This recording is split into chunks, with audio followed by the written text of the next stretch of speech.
ایسا بھی ہم نے دیکھا ہے اچھا خاصا ٹوٹ گیا کہ ایسا بھی ہم نے دیکھا ہے اچھا خاصا ٹوٹ گیا کہ ایسا بھی ہم نے دیکھا ہے۔ جو مدرسہ رشیدیہ گنپت گنج کے بانی اور محتمم ہیں اور جمعیت علماء کے جنرل سیکریٹری سپول ہیں، ان سے گزارش کروں گا کہ آپ تشریف لائیں اور بہت ہی محدود وقت میں اپنی بات کو سامعین کے سامنے رکھیں۔ الحمدللہ رب العالمین والصلاة والسلام على رسوله الكریم اما بعد فاعوذ باللہ من الشیطان الرجیم بسم اللہ الرحمن الرحیم قد افلح من زکاها وقد خاب من دساها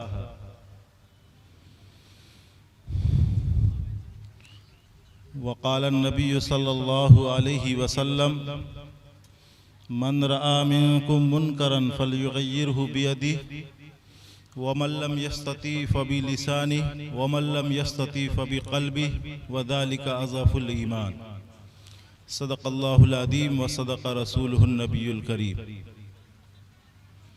اسٹیج پر تشریف فرما موقر علماء کرام، مہمانان اعظام اور دینی بھائیوں، بزرگوں، دوستوں، بہت ہی خوشی اور مسرت کا مقام ہے کہ آج دبیاہی والوں نے اپنی اصلاح کے لیے اور علاقے کے مسلمانوں کے اندر جو پھیلی ہوئی بیماریاں ہیں، برائیاں ہیں، ان کے علاج کے لیے یہ اصلاح معاشرہ کا قومی یکجہتی کا خصوصی اجلاس رکھا ہے۔ میرے دوستو، اللہ رب العزت نے قرآن میں فرمایا ہے وَذَكِّرْ فَإِنَّ الذِّكْرَى تَنفَعُ الْمُؤْمِنِينَ کہ مسلمانوں کے درمیان قرآن و حدیث کی نصیحت کی باتیں ہونی چاہیے۔ یہ ایمان والوں کے ایمان میں زیادتی کا اور سماج میں دینی بیداری کا ثبوت پیش کرتا ہے۔ ابھی آپ کے سامنے بہت سارے مقررین طرح طرح کی بات کر چکے ہیں، قرآن و حدیث کی روشنی میں باتیں ہوئی ہے۔ میں بھی چاہتا ہوں کہ کچھ اپنی اصلاح کے لیے آپ کے درمیان کچھ باتیں کہی جائیں۔ میرے دوستو، یہ دنیا جس میں ہم لوگ زندگی جی رہے ہیں، یہ اگرچہ بہت طویل عرصے سے چلا آ رہا ہے۔ حضرت آدم علیہ السلام کے زمانے سے ابھی تک کے زمانے کو اگر آپ گنیں گے تو ہزاروں سال کا یہ زمانہ ہے، اور اس ہزاروں سال کے زمانے میں کوئی بھی انسان ابھی تک باقی نہیں رہا۔ سب ایک وقت تک اس دنیا میں رہے، پھر اس کے بعد اللہ کے ہاں روانہ ہو چکے۔ ہم لوگ بھی ایک عرصے تک اس دنیا میں ہیں، اور کس وقت کس کا اللہ کی طرف سے بلاوا آئے گا یہ کسی کو خبر نہیں ہے۔ نوجوان یہ سوچتا ہے کہ ہم تو بڑھاپے تک رہیں گے، لیکن ہمارے درمیان سے نوجوان بھی چلے جا رہے ہیں۔ 17-18 سال کا ابھرتا ہوا نوجوان آج میرے مدرسے کے بغل میں کل ایک موٹر سائیکل سے گرا اور آج اللہ کا پیارا ہو گیا۔ ابھی جنازہ ان کا ہوا ہے۔ اس لیے کس کی زندگی کتنی ہے یہ کسی کو معلوم نہیں ہے۔ ہماری زندگی اللہ کے ہاں کامیاب ہو جائے، اس کے لیے ہم سب کو فکر مند ہونا چاہیے۔ امام غزالی رحمت اللہ علیہ نے لکھا ہے کہ انسان اس دنیا میں ازلی تو نہیں ہے لیکن ابدی ہے۔ اللہ وہ ذات ہے جو ازلی بھی ہے ابدی بھی ہے، ہمیشہ سے ہے اور ہمیشہ رہے گی۔ لیکن انسان ہمیشہ سے تو نہیں ہے، لیکن جس نے اپنے ماں کے پیٹ سے اس دنیا میں قدم رکھ دیا تو پھر وہ انسان کبھی ختم نہیں ہوگا، اسی کو کہتے ہیں ابدی۔ ازلی کا مطلب جو ہمیشہ سے ہے، انسان ہمیشہ سے نہیں ہے، لیکن جب ماں کے پیٹ سے وہ اس دنیا میں آ گیا تو پھر وہ ہمیشہ رہے گا۔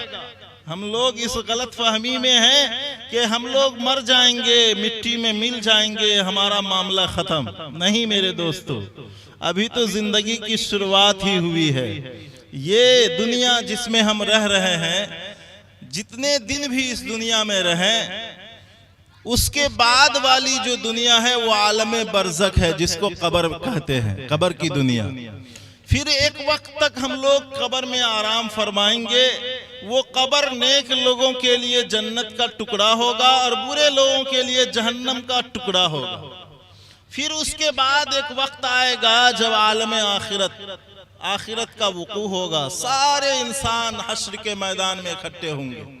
پھر سارے لوگوں کے اعمال کا حساب ہوگا، اور حساب کتاب کے بعد پھر جنت اور جہنم کا فیصلہ ہوگا۔ جو جنت میں جائیں گے وہ بھی ہمیشہ رہیں گے، اور جو ایمان والے اپنے گناہوں کی وجہ سے جہنم میں جائیں گے، ایک وقت تک جہنم میں اپنے گناہوں کی سزا بھگت کر پھر وہ جنت میں آ جائیں گے۔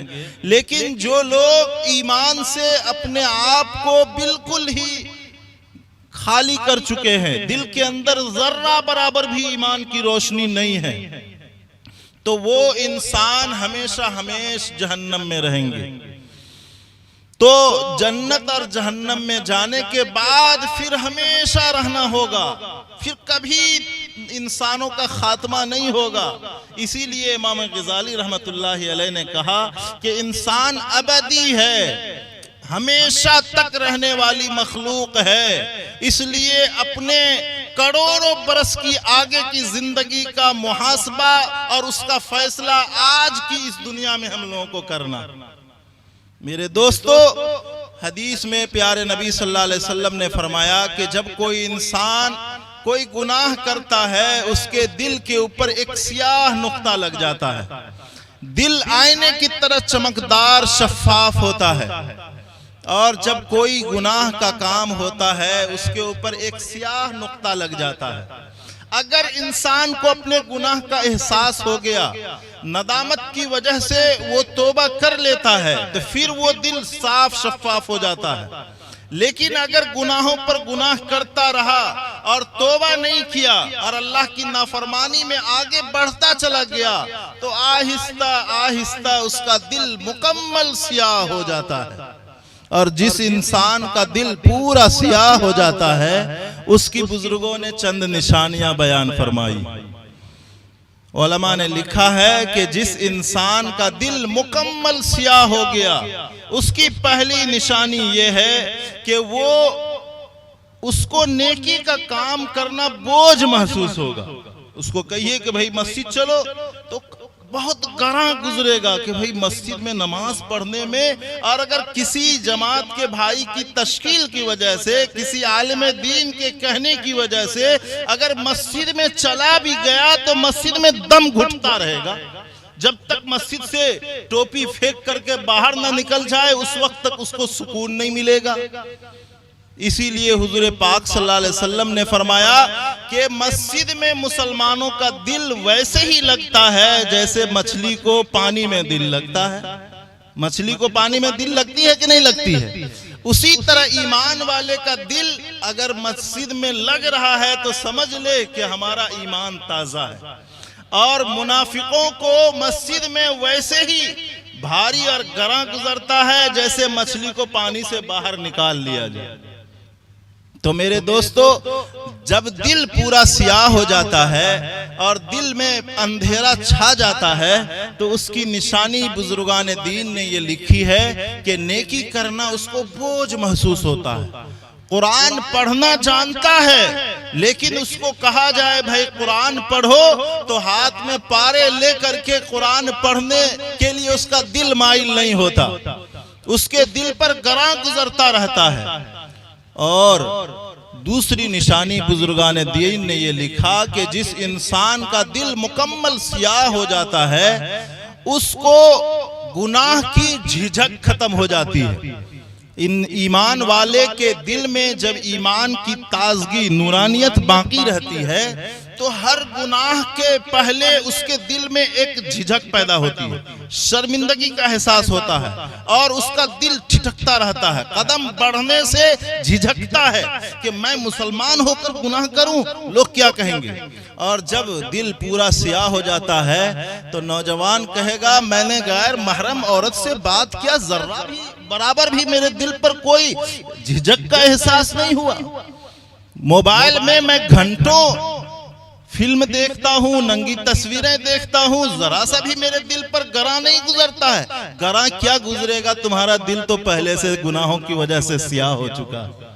اس لیے میرے دوستو اگر گناہ کرنے کی وجہ سے اگر آپ جہیز لے رہے ہیں اور جہیز کی وجہ سے آپ کو وہ حرام مال گراں نہیں گزر رہا ہے اور اس حرام مال کی وجہ سے آخرت کے احساس اور تصور کی وجہ سے آپ کا دل اللہ کے ڈر سے نہیں ٹھٹکتا ہے تو آپ سمجھ لیجئے کہ آپ کا دل سیاہ ہو چکا ہے۔ اس لیے میرے دوستو جس انسان کے دل پر گناہوں کی زیادتی کی وجہ سے دل اندھیرا ہو جاتا ہے، بالکل سیاہ ہو جاتا ہے، تو اس انسان کو گناہوں کی جھجک ختم ہو جاتی ہے۔ گناہ کرنے میں ایمان والوں کو جو شرمندگی کا احساس ہوتا ہے وہ شرمندگی کا احساس چلا جاتا ہے۔ اور تیسری نشانی بزرگان دین نے یہ لکھا کہ جس انسان کا دل پورا سیاہ ہو جاتا ہے اس انسان کو اللہ رب العزت کی طرف سے ایک طرح سے تمام کاموں کو کرنے میں اللہ کی طرف سے جو مدد ہوتی ہے، نصرت ہوتی ہے، وہ اٹھا لی جاتی ہے۔ یا آپ یہ کہیے کہ اللہ رب العزت کی طرف سے اس کو ہر چیز گراں گزرنے لگتا ہے اور اپنے کاموں کو بھی انجام دینے میں ایک طرح سے دلی اعتبار سے وہ غفلت کا شکار ہو جاتا ہے۔ اس لیے دنیا کے چیزوں میں وہ اتنا مگن ہو جاتا ہے تو پھر آخرت کا تصور اس کے دل میں باقی نہیں رہتا ہے اور آخرت کے حساب کتاب کے بارے میں اس کو کسی طرح کا کوئی خیال نہیں رہتا ہے، بلکہ اس انسان کو اگر اچھی باتیں سمجھائی جاتی ہے تو برا محسوس ہوتا ہے۔ تو بزرگوں نے لکھا کہ جب آپ کے سامنے قرآن و حدیث کی روشنی میں علماء کرام دین کی باتیں کریں اور آپ کو گراں گزرے اور آپ کو بڑوں کی باتیں بری لگنے لگیں تو آپ سمجھ جائیے کہ آپ کا دل پورا سیاہ ہو چکا ہے۔ آج نوجوان بچہ گھر میں ہے، ماں باپ نصیحت کی باتیں کرتا ہے، ان کی بھلائی کی، دنیا میں ماں باپ زیادہ دنوں تک رہے ہیں، ان کے تجربات زیادہ ہیں، ان کے مشاہدات زیادہ ہیں، وہ اپنی تجربات کی روشنی میں اپنے بچوں کی بھلائی چاہتے ہیں، لیکن بچے ان کی بات سننا نہیں چاہتے ہیں اور ان کی باتوں کو ذرہ برابر بھی ماننے کے لیے تیار نہیں ہوتے ہیں۔ بڑوں کی باتیں جب گراں گزرنے لگے اور ناسمجھی کی وجہ سے ان کو ٹھوکر مار کر انسان آگے بڑھنے لگے تو آپ سمجھ جائیے کہ اس کا دل پورا سیاہ ہے۔ میں اسے سمجھوں ہوں دشمن جو مجھے سمجھائے ہے۔ اور جس انسان کا دل پورا ایمان کی روشنی کی وجہ سے منور ہوتا ہے اس کی بھی بزرگان دین نے کچھ نشانیاں بتائی ہیں۔ اس کی نشانی یہ ہے کہ جب انسان کے اوپر طرح طرح کے مصائب ہوں اس کے باوجود بھی اس کے چہرے پر ایک سرور کا احساس ہو، چہرے پر نورانیت چمک رہی ہو، کتنے ہی کالے کلوٹے کیوں نہ ہو لیکن اس کے چہرے کی جو نورانیت ہوتی ہے وہ اس کے ایمان کی نشاندہی کرتی ہے اور اس کا دل بڑے بڑے مصائب کے وقت بھی گھبراتا نہیں، خدائی مدد ان کے کاموں میں شامل حال رہتا ہے۔ اس لیے ہم لوگوں کو چاہیے کہ ہم اپنے دل کو صاف ستھرا رکھنے کی کوشش کریں، تبھی ہم اللہ کے ہاں کامیاب ہوں گے۔ میرے دوستو، آج ہمارا سماج جن برائیوں کی وجہ سے سب سے زیادہ جوجھ رہا ہے، ان برائیوں میں ایک بڑی بیماری یہ ہے کہ ہم لوگ نشے کے عادی ہیں۔ نوجوان طبقہ نشے کی طرف بڑھتا چلا جا رہا ہے، جس کو پیارے نبی صلی اللہ علیہ وسلم نے ام الخبائث بتایا ہے، اور نشے کی بھی طرح طرح کی قسمیں ایجاد ہو گئی ہے۔ گانجا پہلے زمانے میں چلتا تھا، شراب چلتا تھا، آج تو گوند میں نوجوان سوٹھے مار مار کر نشے کا عادی ہے۔ اس لیے میرے دوستو، جو سماج نشے میں گھر جائے گا وہ سماج کبھی تعلیم کی طرف، ترقی کی طرف آگے نہیں بڑھے گا۔